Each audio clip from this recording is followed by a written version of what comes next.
بعد اعوذ باللہ من الشیطان الرجیم بسم اللہ الرحمن الرحیم السابقون السابقون اولئک المقربون فی جنت النعیم ثلۃ من الاولین وقلیل من الآخرین آمنت باللہ صدق اللہ مولانا العظیم صدق الرسول خاتم النبیین ربنا آتنا فی الدنیا حسنۃ وفی الآخرۃ حسنۃ وقنا عذاب النار اللهم صل علی محمد وعلی آل محمد كما صليت على إبراهيم وعلى آل إبراهيم إنك حميد مجيد اللهم بارك على محمد وعلى آل محمد كما باركت على إبراهيم وعلى آل إبراهيم إنك حميد مجيد آمین یا رب العالمین۔ عزت اور تکریم کے لائق حضرات علماء کرام اور میرے سامنے موجود نہایت ہی محترم اور مکرم میرے بزرگوں، بھائیوں، نوجوان دوستوں، عزیز بچوں، السلام علیکم ورحمۃ اللہ وبرکاتہ۔ ہم چند لمحات بابو برکت مرحوم رحمہ اللہ کی محفل میں حاضر ہیں، ان کا تذکرہ کرنا چاہتے ہیں، ان کا تذکرہ کر کے اپنے ایمانوں کو ہم تازہ کرنا چاہتے ہیں کہ وہ عظیم ہستی آج سے تقریباً 6 دن پہلے جو ہمارے درمیان موجود تھے اور پھر اپنے رب کے پاس چلے گئے، یقیناً وہ اللہ کے مقرب بندوں میں سے ہے اور اللہ کی جنتوں میں موجود ہوں گے۔ سورۃ واقعہ کی 4-5 آیات میں نے آپ کے سامنے تلاوت کی۔ سبقت لے جانے والے،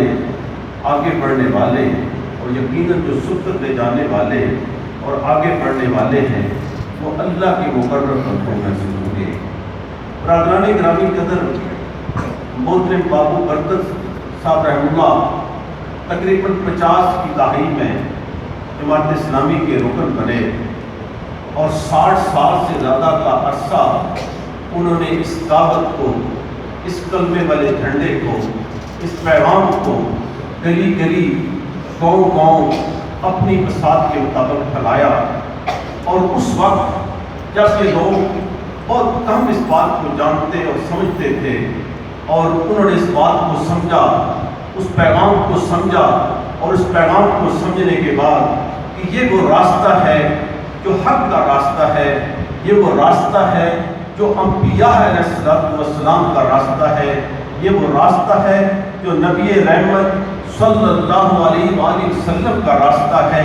یہ وہ راستہ ہے جو خلفائے راشدین کا راستہ ہے۔ انہوں نے اس پیغام کو سمجھا اور سمجھ کر اس کے ساتھ وفا کی اور اپنی پوری زندگی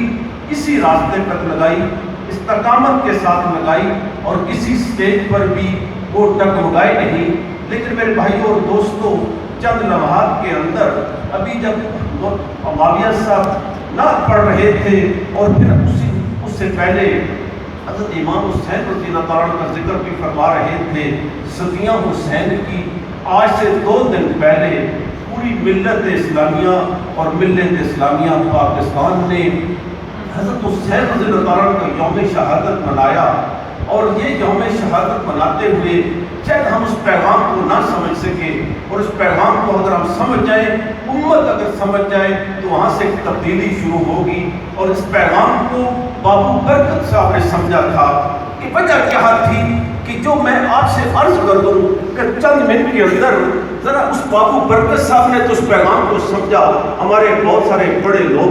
لکھے لوگ بھی نہ سمجھ سکے، ہمارے بہت سارے دیندار لوگ بھی نہ سمجھ سکے، لیکن بابو برکت صاحب نے سمجھ لیا کہ حضرت امام حسین رضی اللہ عنہ کی شہادت کا پیغام کیا ہے، اس سمجھنے کی ضرورت ہے۔ میرے بھائیوں اور دوستوں، رسول اللہ صلی اللہ علیہ وسلم نے 13 سال مکہ مکرمہ میں گزارے۔ 13 سال کے بعد رسول اللہ صلی اللہ علیہ وسلم مدینہ منورہ پہنچے،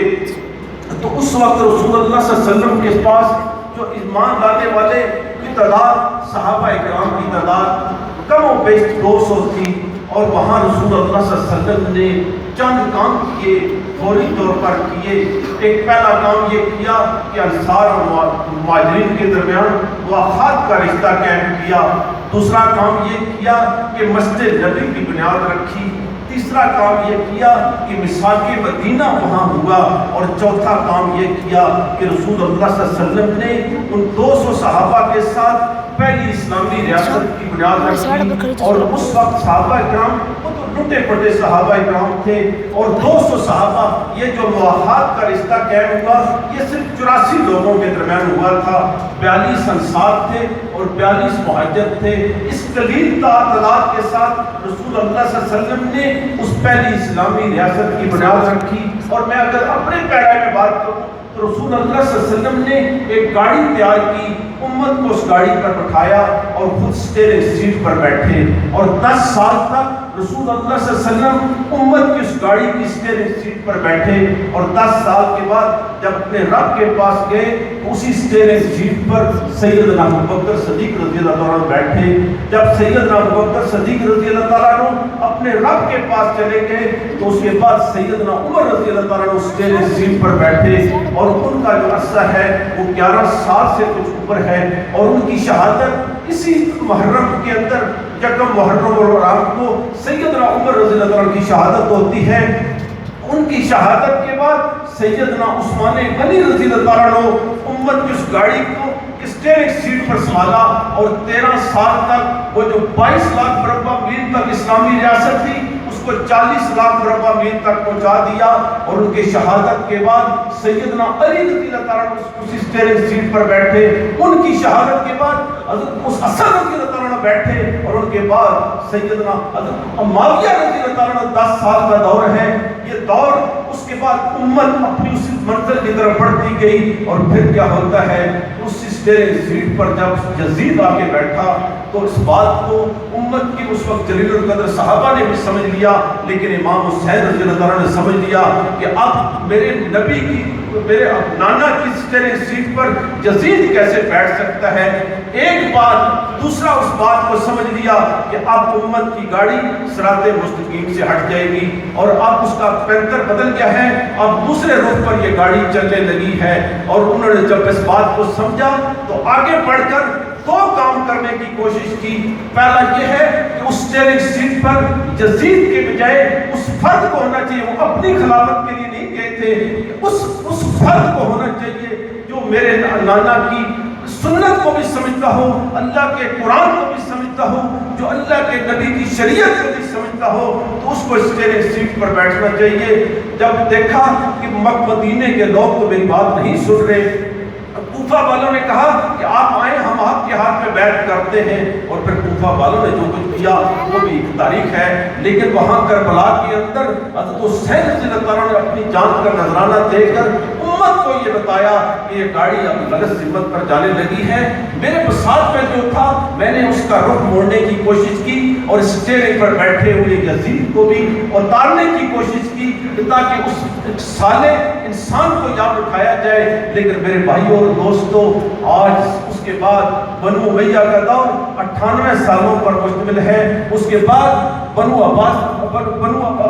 کا دور 512 سالوں پر مشتمل ہے، اور پھر اس کے بعد خلافت عثمانیہ 700 سالوں پر مشتمل۔ آج سے ٹھیک 100 سال پہلے 1918 کا اس کو بھی خاتمہ ہو جاتا ہے، لیکن وہ گاڑی اس سے صراط مستقیم پر پٹری نہیں چڑھی۔ آج ہم سارے اسی گاڑی میں بیٹھے ہیں، آئے حسین کہنے والے بھی اسی گاڑی میں بیٹھے ہیں، اور واہ حسین کہنے والے بھی اسی سیٹ پر بیٹھے ہیں۔ لیکن میرے بھائیوں اور دوستوں، اگر آپ ناراض نہ ہوں تو یہ بات میں کہہ دوں کہ وہ چھوٹا یزید تھا، وہ یزید اس نے داڑھی رکھی تھی، وہ یزید جمعے کے خطبے دیا کرتا تھا، وہ یزید نمازیں پڑھایا کرتا تھا۔ اور آج امت کی گاڑی اسٹیئرنگ سیٹ پر جو لوگ بیٹھے ہیں، واہ حسین کہنے والے بھی اسی گاڑی میں بیٹھے ہیں، اور رہائے حسین کہنے والے بھی اسی گاڑی میں بیٹھے۔ میری بات سے ناراض نہ ہونا میرے بھائیوں، حاجی صاحب بھی بیٹھے ہیں اور نمازی صاحب بھی بیٹھے ہیں، متقی بھی بیٹھے ہیں اور گناہگار بھی بیٹھے ہیں۔ آج امت 1 ارب اور 70 کروڑ اسی گاڑی میں بیٹھی ہے اور اس کی اسٹیئرنگ سیٹ پر میں یہ نہیں کہوں گا کہ کون بیٹھا ہے، کہ امام حسین رضی اللہ عنہ کے پیروی کرنے والے بیٹھے ہیں یا یزید کی پیروی کرنے والے بیٹھے ہیں، اس کی تشریح آپ کر لیں گے تاریخ کیا کہتی ہے اور آپ کا پورا ماحول کیا کہتا ہے کہ گاڑی کس سمت پہ جا رہی ہے، محمد الرسول اللہ کے بتائے ہوئے راستے پر چل رہی ہے یا یزید کے بتائے ہوئے راستے پر چل رہی ہے؟ فیصلہ آپ نے کرنا ہے۔ ارد کو دیکھ لیجیے اور اپنے ماحول کو دیکھ لیجیے، آپ کو اس حق حاصل ہے کہ آپ اپنا سجدہ بھی دے سکتے ہیں، آپ کو حق حاصل ہے کہ آپ عمرہ اور حج بھی کر سکتے ہیں، آپ کو حق حاصل ہے کہ آپ داڑھی بھی رکھ سکتے ہیں، آپ کو حق حاصل ہے کہ آپ نفل بھی پڑھ سکتے ہیں، لیکن گاڑی اسی پہ بیٹھے ہیں۔ اور اس بات کو سمجھ لیا بابو برکت نے کہ یہ جو گاڑی ہے یہ غلط سمت پر جا رہی ہے اور صدیوں سے غلط سمت پر جا رہی ہے۔ اس گاڑی کو صحیح سمت پر لائے بغیر نہ ہماری عبادات قبول ہوں گی اور نہ ہمارے صدقات قبول ہوں گے۔ اس گاڑی کو اسی سمت پر لانا ضروری ہے، اسی صراط مستقیم پر کی پٹڑی پر چڑھانا ضروری ہے۔ اور بابو برکت اس بات کو بھی جانتے تھے کہ اسٹیئرنگ سیٹ پر بیٹھے ہوئے اگر یزید کے پیروکار ہوں گے تو گاڑی تو صراط مستقیم کی پٹڑی پر نہیں چڑھے گی نا۔ صراط مستقیم کی پٹڑی پر چڑھانے کے لیے پھر ہمیں عمر چاہیے رضی اللہ تعالیٰ عنہ، صراط مستقیم کی پٹڑی پر چڑھانے کے لیے آج پھر ہمیں حضرت عثمان غنی رضی اللہ عنہ چاہیے۔ صراط مستقیم کی پٹڑی پر چڑھانے کے لیے ہمیں آج بھی محمد رسول اللہ کے پیروکاروں کی ضرورت ہے۔ اور بابو برکت اس بات کو بھی سمجھتے تھے کہ یہ ایک فرد آگے بڑھ کر اس گاڑی کو سیدھا نہیں کر سکتا۔ انہوں نے آج سے 60 سال سے زیادہ پہلے یہ سمجھ لیا تھا، حاجی صاحب، نمازی صاحب، پرہیزگار صاحب، آج جاؤ پٹواری سے آپ بغیر جا کے رشوت دیے فرد لے لو۔ جس دھرتی پہ رہتے ہو اس دھرتی کے اندر آج ظلم کا نظام ہے یا عدل کا نظام ہے؟ کیا آج ہمارا جج عدل کر رہے ہیں؟ آج ہمارا پٹواری عدل کر رہے ہیں؟ آج ہمارا وکیل عدل کر رہا ہے؟ آج ہماری تحصیلوں پر عدل ہو رہا ہے؟ آج ہماری پولیس عدل کر رہی ہے؟ یہ کام میں نہ سمجھ سکے، شاید آپ نہ سمجھ سکے، لیکن بابو برکت سمجھ گیا۔ اللہ ان کو بری کے رحمت کرے، ان کو کروٹ کروٹ جنت نصیب فرمائے۔ وہ یہ جانتے تھے کہ حسین رضی اللہ عنہ کا راستہ کیا ہے۔ حسین رضی اللہ عنہ کا راستہ یہ ہے کہ مجتمع ہو کر اجتماعیت کا راستہ اختیار کر کے اس گاڑی کا رخ ہم نے بدلنا ہے۔ اور گاڑی کا رخ اس وقت تک نہیں بدلا جاتا جب گاڑی کی اسٹیئرنگ سیٹ پر بیٹھے ہوئے ان لوگوں کو نہ اٹھا کر پھینک نہ دیا جائے جو محمد الرسول اللہ کی پیروی کرنے والے ہیں، ان کو جب تک نہ اٹھایا جائے گاڑی کا رخ نہیں بدلا تھا۔ یہ بات بابو برکت رحم اللہ کو 60 سال پہلے سمجھ آ گئی، 50 کی دہائی میں سمجھ آ گئی۔ اور آج اگر ہم ان کی تعظیم کرنے کے لیے بیٹھے ہیں، ان کا ذکر کرنے کے لیے بیٹھے ہیں، تو ان کا پیغام میں آپ کو بتاؤں کیا ہے؟ ان کا پیغام یہ ہے کہ لوگوں گلی اور کوچوں سے نکلو، کچی سڑکوں اور پکی سڑکوں سے نکلو، ان پٹواریوں کے چنگل سے نکلو، ان پولیس چوکوں کے چنگل سے نکلو، ان زمین فروشوں کے ہاتھوں سے نکلو، آگے بڑھ کر محمد الرسول اللہ کے جھنڈے کو تھام لو، آگے بڑھ کر سیدنا عمر رضی اللہ عنہ کے جھنڈے کو تھام لو، آگے بڑھ کر سیدنا عثمان غنی رضی اللہ عنہ کے جھنڈے کو تھام لو، آگے بڑھ کر سیدنا علی رضی اللہ عنہ کے جھنڈے کو تھام لو، آگے بڑھ کر سیدنا حسین رضی اللہ عنہ کے جھنڈے کو تھام لو۔ بات تب بنے گی، میری نمازیں، میری عبادات اسی گاڑی پہ بیٹھ کر میں کروں جس گاڑی کا رخ کی اور ہے، صدیوں سے اور ہے، اور وہی گاڑی